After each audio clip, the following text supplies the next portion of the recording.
여러분들은 물을 좋아하시나요? 저는 어렸을 때 물과 관련해서 굉장히 두려운 몇 가지의 추억이 있습니다. 제가 초등학교 때로 기억나는데 저희 동네에서 조금만 올라가면 무시울이라는 그런 계곡이 있었는데 장마철에 거기를 갔다가 수영하다가 물이 불어남으로 인해서 갑자기 흘러 빠져서 그 뚝방까지, 그 방조제 같은 데까지 밀려나갔던 굉장히 위험한 순간이 있었습니다. 또 한 번은 중학교 때였는데요. 중학교 때 교회에서 수련을 갔는데 정확치는 않지만 한탄강으로 기억나는데 거기서 물놀이를 하다가 쭉쭉 하다 저도 모르고 한순간에 갑자기 땅이 쑥 꺼져가지고 발이 땅에 안 닿는 것이었어요. 그때 가슴이 철렁해가지고 거기서 급히 이렇게 빠져나왔던 기억이 납니다. 또 최근에 있었던 일이라면 제가 예전에 사역했던 교회에서 우리 함께 교육자들과 함께 인근에 있는 어떤 스파가 있는 곳으로 놀러 갔습니다. 그래서 그곳은 이렇게 튜브를 타고 이렇게 노는 곳이었는데 이렇게 튜브를 타고 움직이는 가운데 한쪽에 이렇게 다른 출구가 있었는데 그쪽으로 잘못해서 튜브가 갔어요. 근데 그쪽으로 감으로 인해서 갑자기 뒤에서 수문이 열려서 물이 확 쏠림으로 인해서 제 튜브가 확 나가는데 문제는 앞에 이렇게 펜스 같은 게 있었는데 제 얼굴을 부딪혔어요. 근데 잘못했으면 굉장히 많이 다칠 뻔했는데 다행히 조금밖에 상처가 없었는데 그때 제가 상황을 생각해 보면은 그냥 물이 흘러가고 있는 상황에 잠깐 옆으로 이렇게 빠졌는데 저도 모르는 순간에 뒤에서 물이 흘러나옴으로 인해서 제가 큰 사고를 당할 뻔했던 경험이 있습니다. 오늘 본문에서도 신앙생활 가운데 흘려 떠내려져 가지 않도록 하라고 권면하고 있습니다. 우리가 살펴보고 있는 히브리서에서는 5가지의 경고 구절이 있는데 오늘 본문은 첫 번째 경고 단락입니다. 이 경고 단락을 통해서 히브리서 저자는 그 당시 성도들이 믿음 가운데서 떨어지지 않도록, 다시 말해서 믿음 가운데서 흘러 떠나가지 않도록 그들을 권면하는 것입니다. 그래서 이 권면은 여러분 축구 경기에 나오는 레드 카드가 아니라 옐로우 카드와 같은 것입니다. 여러분 아시는 것처럼 레드 카드는 기회가 없이 퇴장입니다. 그러나 옐로우 카드는 뭡니까? 경고이지요. 또 한 번 잘못하면 퇴장 당할 수 있으니 주의하라는 것입니다. 바로 오늘 히브리서 2장 함께 읽었던 오늘 말씀은 바로 그 당시 히브리서에 읽는 독자들을 향해서 하나님이 주시는 옐로우 카드와 같은 말씀이었습니다. 다시 말해서 끝이 아니라 너희가 조심하지 않으면 위험할 수 있다라는 경고의 메시지를 보내는 것입니다. 오늘 2장 1절을 보면 이렇게 시작합니다. 그러므로 라고 시작됩니다. 이 그러므로는 바로 1장에 있는 내용을 다 받는 것으로서 우리가 지난번 살펴본 것처럼 1장에서는 어떤 것을 강조했냐면 예수 그리스도의 뛰어나심을 강조하셨는데 예수 그리스도께서는 구약의 어떤 선지자보다 뛰어나신 분이고 또 예수 그리스도는 그 어떤 천사들보다도 뛰어나신 분이다. 그래서 너희가 그 예수 그리스도로 인하여서 이 구원의 은혜를 받았는데 문제는 지금 히브리서를 읽고 있는 독자들 가운데는 이 귀한 복음을 받아놓은 가운데서도 세상 가운데로 다시 흘려 떠내려가는 위험성이 있기 때문에 그들을 향하여서 경고와 권면을 하고 있는 것입니다. 신앙 가운데서 흘려 떠내려간다라는 것은 뭐냐면 자신도 모르게 분주함이나 아니면 부주의함으로 인해서 신앙을 배도하는 것을 말합니다. 당시의 독자들 같은 경우는 다시 유대교로 예수 그리스도의 복음을 이미 알므도 불구하고 다시 유대교의 전통으로 돌아가서 인간의 행위와 제사를 통해서 구원을 이루려는 그런 모습에 대해서 오늘 히브리서 저자는 경고를 하는 것입니다. 그동안 우리가 지금 계속 살펴보고 있지만 우리는 특별히 가나안 성도에서 관심을 갖고 살펴보고 있습니다. 말씀드린 대로 우리나라의 지금 가나안 성도는 한 10% 정도가 된다고 하는데요.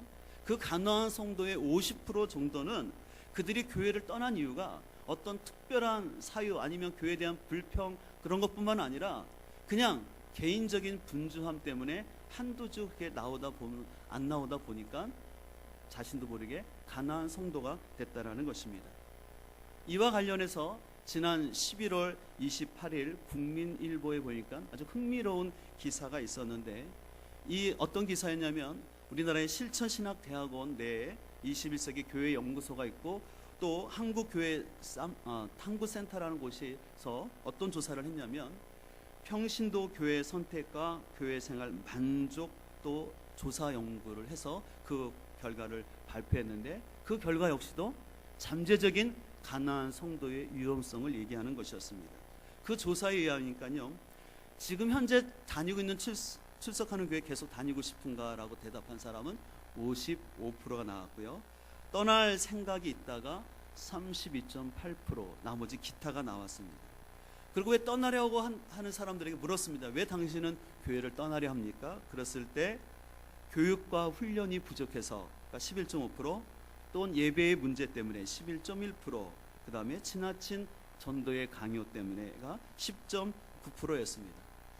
그 다음이 더 심각했는데, 만약에 당신이 교회를 떠난 다음에 다른 교회로 계속해서 출석을 하겠습니까? 라고 물었을 때 61.3%는 내가 다른 교회라도 가겠다라고 대답을 했지만, 그 중에 22% 정도는 내가 다른 교회 가지 않고 그냥 가나안 성도로 남아 있을 것이다라고 대답을 했다는 것입니다. 그래서 제가 요즘 특별히 이 가나안 성도에 대해서 많이 관심을 갖고 있는데, 이 가나안 성도의 경우 아까도 말씀드린 것처럼 교회와 또 개인의 부주의함으로 인해서 자신도 모르게 세상 가운데로 흘러 떠나져 가는 것을 볼 수가 있다는 것입니다. 그렇기 때문에 오늘 히브리서 저자는 2장 1절에서 그러므로 우리는 들은 것에 더욱 유념하라고 말하고 있습니다. 그들이 들은 것은 무엇입니까? 바로 1장에서 선포되었던 바로 예수 그리스도를 통해서 그들에게 주셨던 이 구원의 이 사실에서 너희가 더욱더 이 사실을 유념함으로 말미암아 신앙 가운데 흘려 떠내려 가지 않도록 권면하고 있습니다. 그래서 오늘 히브리서 저자는 그들을 향해서 유념하라고 얘기하고 있습니다. 이 유념하라는 그 단어는요, 그 원래의 의미가 항해와 관련된 것으로서 항로를 잘 유지하거나 아니면 닻을 내리는 것을 말합니다. 오늘 히브리서 저자는요, 우리가 우리의 신앙의 항로에서 벗어나지 않도록 배의 키를 잘 붙잡거나 지금 보시는 화면처럼, 아니면 세상의 조류에 떠내려 가지 아니하도록 닻을 잘 내려야 된다고 말합니다. 그래서 유념이라는 단어가 이런 의미가 있다는 거예요. 배의 키를 잘 붙잡는 것, 아니면 닻을 굳건히 내려서 흔들리지 않는 것을 얘기합니다. 우리가 가만히 보게 되면요, 우리가 신앙생활 가운데서 그냥 가만히 흘려 떠내려가는 것은요, 내가 노력하지 않아도 자연스럽게 일어날 수 있습니다. 이에 반해서 우리가 계속해서 신앙의 항로를 계속해서 유지하기 위해서는 우리가 노력을 해야지만 계속해서 신앙의 항로를 지키는 것을 볼 수가 있습니다. 여러 가지 바쁜 일로 그냥 내가 가만히 있다 보면은 자신도 모르게 자신이 세상 가운데로 흘러 떠나져 가면서 교회 공동체로부터 멀어지는 것을 볼 수가 있습니다. 그렇기 때문에 C.S. 루이스는 이런 말을 했습니다. 우리는 믿는 말을 끊임없이 상기할 필요가 있다. 왜냐하면 믿음은 당신의 생각 속에서 저절로 살아남지 않기 때문이다. 굉장히 공감하는 말인 것 같습니다. 왜냐하면 우리의 믿음을 끊임없이 상기하지 않으면 우리의 삶 속에서 믿음이 결코 스스로 자라나지 않기 때문에 오늘 C.S. 루이스는 이런 권면을 하는 것이죠.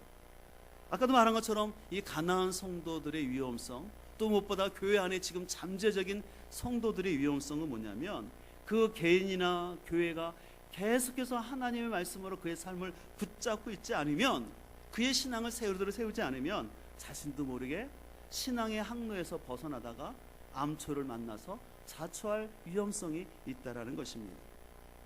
그렇기 때문에 오늘 본문 2절과 3절에서는 다음과 같이 권면을 하고 있습니다. 공동 번역에 좀 더 쉽게 여러분들이 이해하기가 쉽게 되어 있는데, 우리 앞에 앞에 자막을 보고 함께 읽도록 하겠습니다. 시작. 천사들을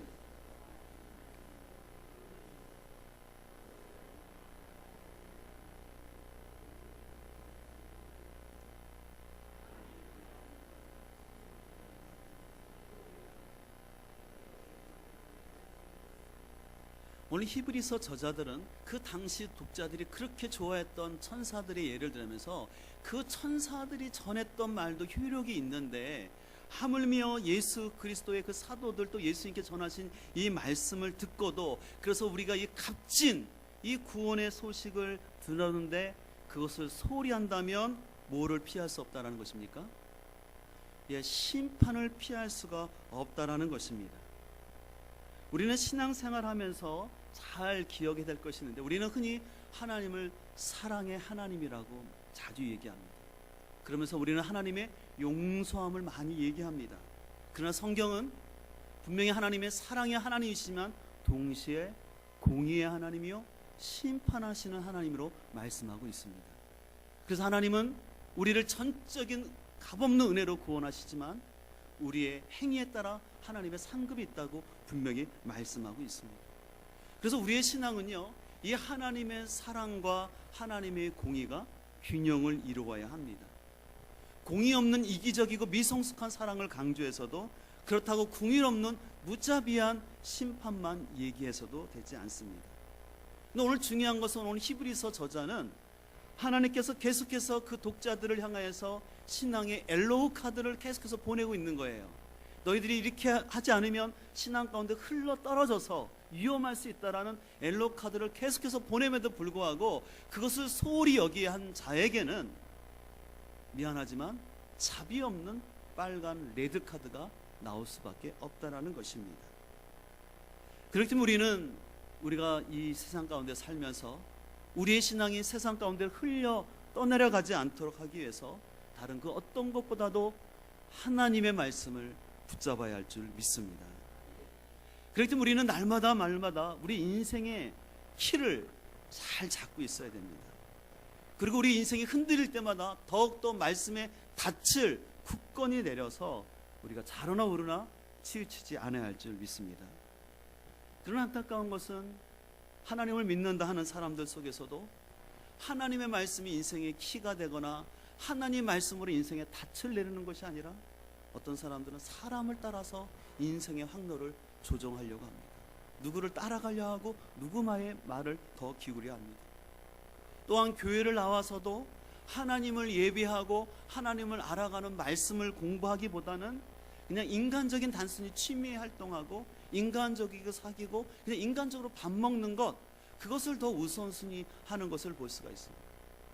우리가 같이 교제하고 식사를 하고 취미 활동하는 것 나쁜 것 아닙니다. 그러나 그것이 말씀보다 앞서게 될 때는 그것을 가지고 신앙생활을 하는 사람들은 잠재적인 가난한 성도의 위험성이 있다는 것입니다. 또 어떤 사람들은 신앙생활 가운데 눈에 보이는 어떤 표적이나 능력을 통해서 자신의 신앙이 단번에 자랄 것을 기대합니다. 그러면서 그 사람들은 어떻게 얘기하냐면 때가 되면 믿음이 자랄 거라고 자기 스스로 생각하고, 우리 역시도 어떤 사람이 때가 되면 믿음이 자라니까 너무 이렇게 성경 공부하거나 그런 거 강요하지 말자라고 얘기합니다. 예, 분명 우리가 믿음이 자라는 건 하나님의 은혜이고 하나님의 때가 있습니다. 그러나 그 말씀을 오용해서 우리가 하나님 말씀을 배우는 걸 게으리하고 등한시하고 소홀히 여기면서도 내가 어느 한순간 갑자기 하나님이 나에게 믿음을 주셔서 내가 믿음이 성장할 거라는 것은 착각이라는 것을 우리는 기억을 해야 됩니다. 여러분, 삶 속에 진정한 기적이 있다면 그것은 말씀이 들려지는 것입니다. 그리고 그 말씀 가운데 자신의 죄가 깨달아지는 것입니다. 여러분들 큐티를 잘하는 길은 무엇인지 아십니까? 큐티는 결코 여러분들의 지적 수준이나 아니면 여러분들의 경건성을 자랑하는 도구가 아니라 그 말씀을 통해서 내 죄를 보는 것입니다. 그리고 회개하고 그 말씀 앞에 순종해 가는 것, 이것이 우리 삶 가운데 이루어질 때 그 삶이 바로 기적인 줄 믿습니다. 그리고 나의 환경은 너무나 어렵지만 그 어려운 가운데도 하나님의 말씀에 붙잡고 말씀의 닻을 내려서 말씀의 인도함 받는 이 삶이 진정한 기적인 줄 믿습니다. 그렇기 때문에 여러분들, 기독교는 다른 종교보다도, 어떤 종교보다도 말씀의 종교입니다. 우리가 말씀 없이 전통이나 인간의 경험이나 인간적인 방법으로는 우리의 신앙을 결코 자라게 할 수가 없습니다. 참 감사한 것은 제가 우리 교회 부임하고 난 다음에 우리 많은 성도들이 말씀 안에서 변화되고 성숙하는 모습을 볼 때마다 참 목회자로서 감사함을 이루 말할 수가 없습니다. 우리 한 성도님 가정이 있는데 함께 아침에 큐티 나눔할 때 그분이 그런 고백을 하시더라고요. 그분은 출근할 때 아내를 향해서 격려를 한대요. 근데 뭐라고 격려하냐면 거룩이라고 격려를 한다고 합니다. 그리고 안에는 또 포옹을 했으면서 거룩이라고.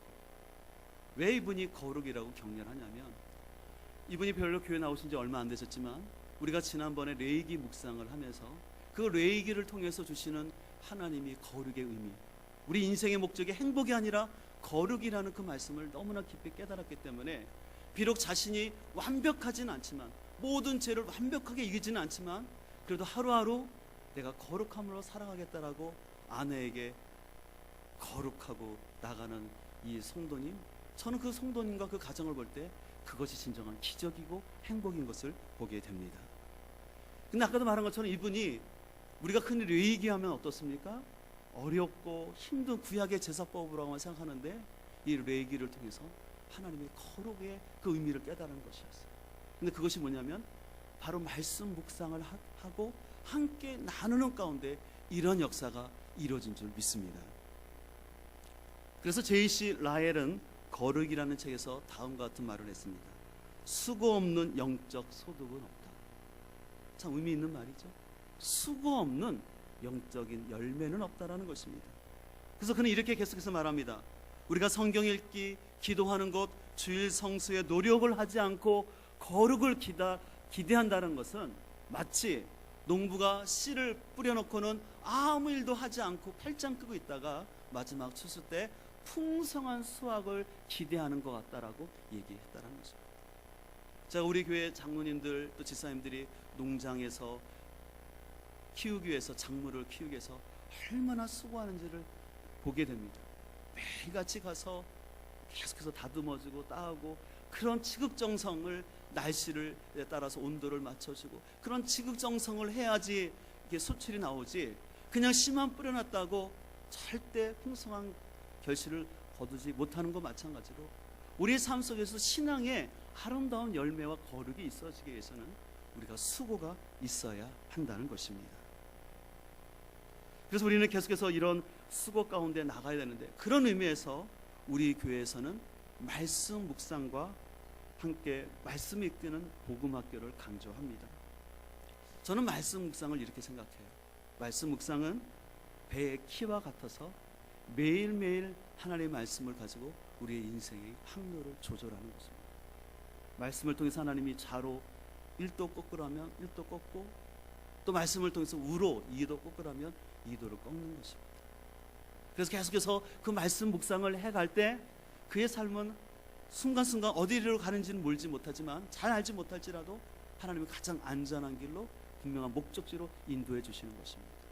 그래서 우리는 매일같이 말씀을 묵상하는 것이죠. 그러나 매일같이 하나님의 말씀이 묵상이 안 되는 사람은 인생을 어떻게 살아가냐면 자신의 감정과 고집대로 계속 살아가요. 우리가 말씀을 묵상하게 되면 하나님은 분명히 성령님을 통해서 내 양심 가운데 말씀을 하시거든요. 너 그렇게 하면 안 된다. 또 그렇게 감정적으로 하면 안 되고, 너 생각대로 하면 안 되고, 말씀에 순종하라고 자꾸 주십니다. 근데 그것을 돌이키지 않을 때는 그 사람은 참으로 갑작스러운 인생의 낭떠러지를 만날 수 있다는 거죠.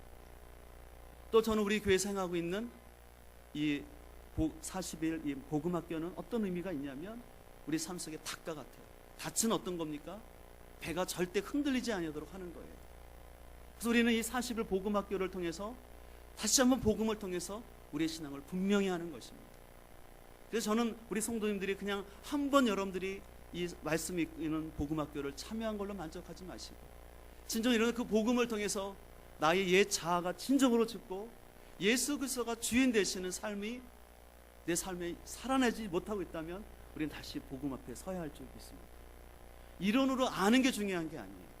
여러분들이 복음학교를 통해서 이론을 아는 게 중요한 거 아니라 진짜 여러분의 삶 가운데 날마다 옛 자아의 그 죄성을 깨닫고 예수님이 주인 되느냐, 그것이 중요한 것입니다. 제가 배를 타보니까요, 큰 배에는 저는 닻이 앞에만 있는 줄 알았어요. 그게 아니더라고요. 큰 배일수록 뒤에도 닻이 있어요. 그래서 좌우에 닻이 있어서 어떤 환경 속에서도 그 舵만 내리면 아무리 강한 조류가 왔다 할지라도 흔들리지 않는 것을 보게 됩니다. 저는 바라옵기는 우리 선한 목자교회 모든 성도님들이 이 복음의 귀한 닻을 통하여서 여러분들 절대 좌로나 우로나 치우치지 않는 견고한 신앙이 될 수 있기를 간절히 소망합니다. 그렇기 때문에 여러분들, 우리는 같이 이런 공적인 예배에 참여해서 함께 예배를 드리는 것이 참 중요합니다. 우리가 함께 이 말씀을 듣고 또 함께 적용점을 나눌 때 거기서 성령님은 더욱더 우리에게 구체적으로 우리의 삶을 인도하는 것을 볼 수가 있습니다. 그래서 오늘 3절은 계속해서 말하고 있습니다. 3절에 보면 이 구원의 소식은 주님께서 처음으로 전해주신 것이요, 그 말씀을 들은 사람들이, 바로 그 말씀을 들은 사람들은 사도들입니다. 그 사도들이 우리에게 전하여줘서 확증을 해준 거라고 말하고 있습니다. 오늘 분명히 말합니다. 이 복음의 말씀은 예수 그리스도를 통해서 전해졌고, 또 그 말씀을 들은 사도들이 증인이 되어서 그들은 순교하는 그 순간까지도 예수 그리스도의 복음을 전함으로 말미암아 오늘 우리가 이 복음을 받게 된 줄 믿습니다. 근데 여러분들, 한 가지 중요한 것은요, 교회사를 보게 되면 이제 예수님을 통해서 제자가 된 12사도, 또 그 위에 나온 속사도라고 하는데, 그 1세기부터 한 4세기까지 5세기까지는 굉장한 소용돌이가 있었어요. 어떤 소용돌이냐면, 사람들이 말씀을 잘 알지 못하다 보니까 또 복음이 증거될 때 헬라에 있는 사람들은, 그리스에 있는 사람들은 이 복음을 어떻게 받아들였냐면, 자신들이 갖고 있는 헬라 철학과, 흔히 이원론이라고 하는데, 그런 철학과 자신의 경험으로 하나님의 말씀을 받아들인 것이었어요. 그러다 보니까 한쪽에서는 어떻게 생각했냐면, 예수 그리스도의 신성을 인정하지만 인성은 부인하는 것이었습니다. 또 반대로는 예수 그리스도의 인성은 인정하지만 신성을 부인하는 사람들이 나타났어요. 또 어떤 사람들은 하나님에 대해서 어떻게 이해했냐면, 아까 말한 것처럼 하나님은 사랑의 하나님이지 하나님은 심판의 무서운 하나님은 안 된다고 생각하면서, 심지어 어떤 교리들은 구약을, 성경을 무시하려는 태도가 있었습니다.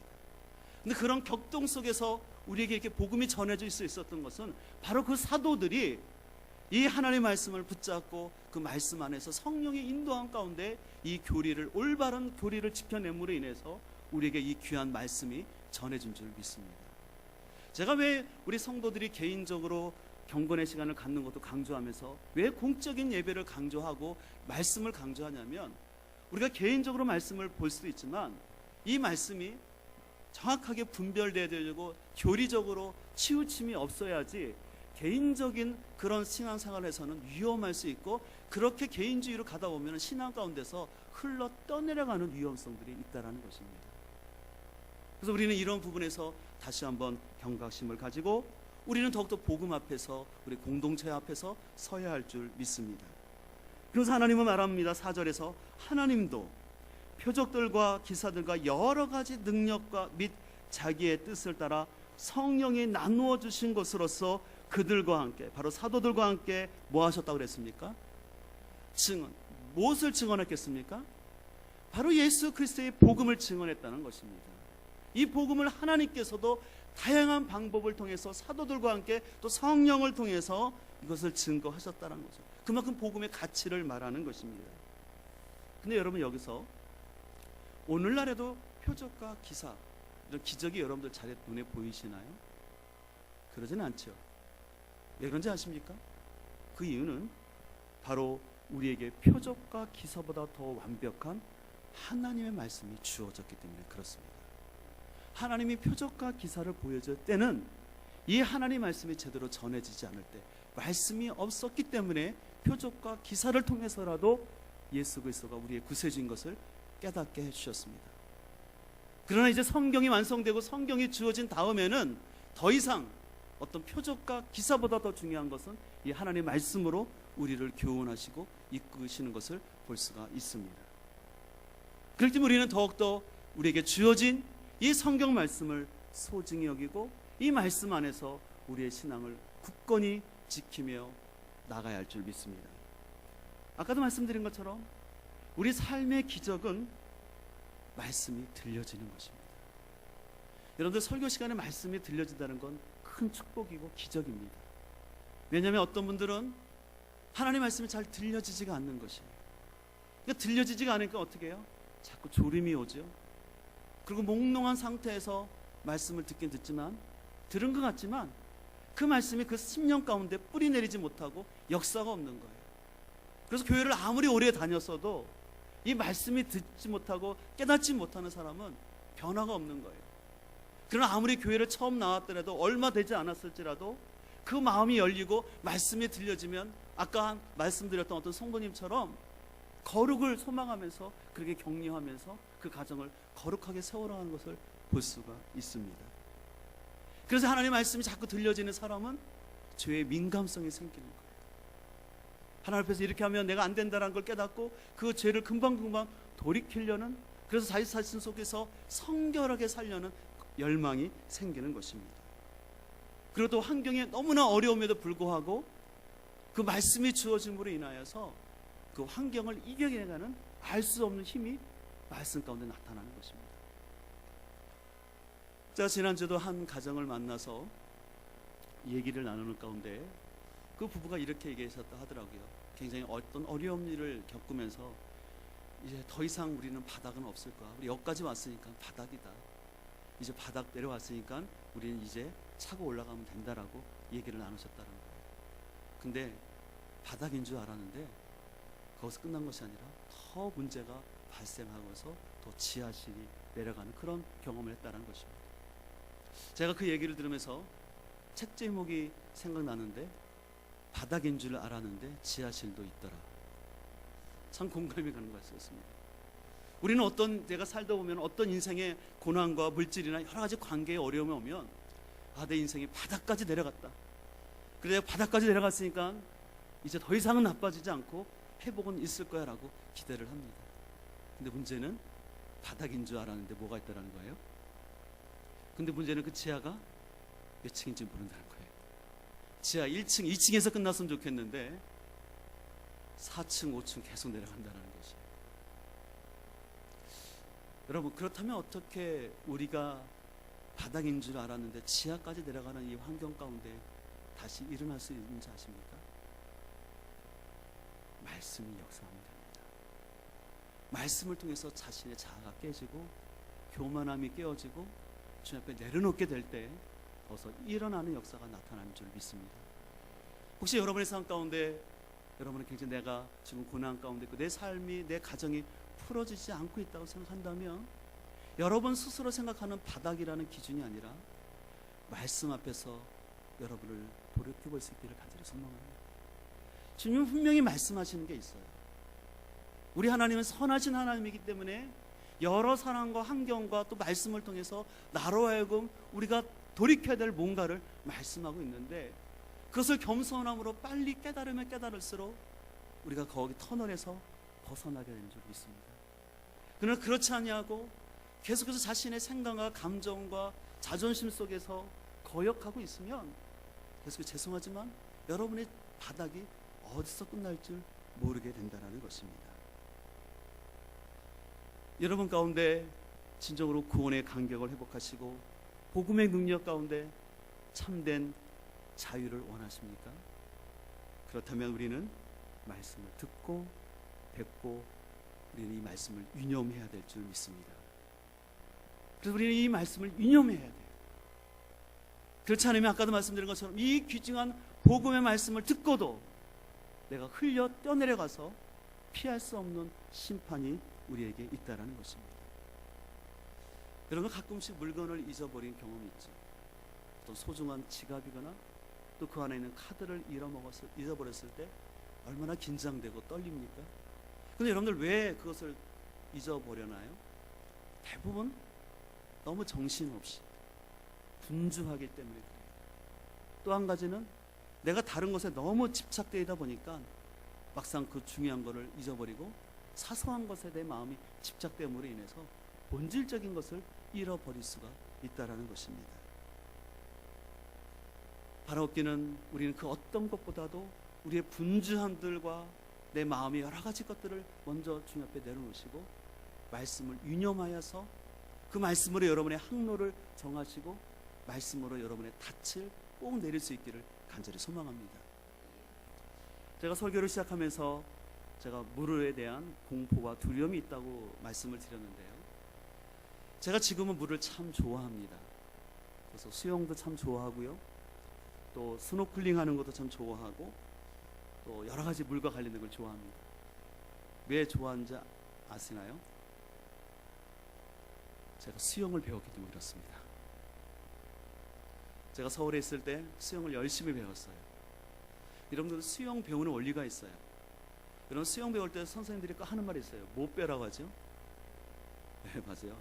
힘 빼야 돼요. 힘을 안 빼는 사람의 특징은 뭐냐면 수영할 때 이럽니다. 그리고 다리에 빳빳하게 힘을 주고 있습니다. 그러면 어떻게 해요? 가라앉아요. 그래서 늘 선생님들이 얘기하는 게 힘 빼라는 것입니다. 쉽지는 않아요. 처음부터 힘을 뺀다는 게 쉽지는 않죠. 그러나 계속해서 힘을 빼는 노력을 하고 반복을 하다 보면은 어느 순간에 수영을 하시는 분은 알겠지만 음파가 너무 자연스러워요. 음파. 나중에 음파를 안 해도 자연스럽게 숨이 아주 편해집니다. 그리고 계속 반복을 하다 보면 처음에 할 때는 수영이 할 때 팔이 뻣뻣하게 나무 토막처럼 가던 사람이 어느 순간에는 팔이 부드럽게 꺾여가지고 진짜 인어처럼 살살 가는 것을 볼 수가 있습니다. 근데 그게 뭐냐면 반복이었어요. 반복하면 갈수록 내 호흡이 골아지고 또 팔이 유연하게 되는 것을 보게 됩니다. 이처럼 우리 역시도 하나님의 말씀 앞에 더욱더 우리가 반복하며 나갈 때 말씀과 함께 숨을 쉬는 게 자연스러워지고 내 행동이 뻣뻣하고 이그러지는 것이 아니라 자연스러운 몸이 될 줄 믿습니다. 그래서 아까 말한 것처럼 제가 아주 수영을 참 좋아해요. 그래서 아까 말한 것처럼 스노클링하고 산호초 보는 걸 너무 좋아합니다. 지금도 잊을 수가 없어요. 제가 신대원 다닐 때 필리핀 가서 거기서 봤던 그 산호초 또 한번 보고 싶어요. 또 제가 얼마 전에는 그렇게 소망하던 소원을 이뤘는데 그 뭐냐면 스킨스쿠버를 했습니다. 우리 교회 협력 목사님 계신 이대수 목사님 도움으로 제주도 가서 스킨스쿠버를 했어요. 너무 좋았어요. 제 이제 소망은 뭐냐면 이제 가이드 없이 저 혼자 바닷속을 다니는 것입니다. 근데요, 제가 수영을 조금 하긴 하지만 제가 급류에서는 하지 않습니다. 특별히 또 바다 수영은 제가 조심합니다. 왜냐하면 저의 한계를 알기 때문에 그래요. 제가 조금 숨쉬고 팔을 젓는다 할지라도 급류를 이겨낼 수는 힘이 없다는 걸 알아요. 또 바다의 그 해류를 이겨낼 수 없다는 것을 압니다. 그렇기 때문에 경계선이 있으면 그 선을 이상 넘어가지 않으려 합니다. 오늘날 왜 우리 신앙 가운데 흘러 떠내져 갑니까? 그것은 하나님이 정해주신 그 경계선을 너무 소홀히 여기고 이쯤은 괜찮겠지 한 순간 자꾸 딛다 보면 나도 모르게 세상 풍조에 흘려 떠내져 갈 수 있다라는 것입니다. 요즘 여러분은 어떤 것에 집중을 하고 어떤 흐름을 타고 있습니까? 바라옵기는 우리 모두가 이 구원의 말씀을 더 유념하여서 말씀의 키를 붙잡고 우리 인생의 항로를 중요하게 마치시고 여러분의 혹시 삶이 흔들리고 마음이 요동칠 때마다 말씀의 닻을 굳게 내려서 그 말씀으로 승리할 수 있는 우리 모두가 될 수 있기를 간절히 축원드립니다.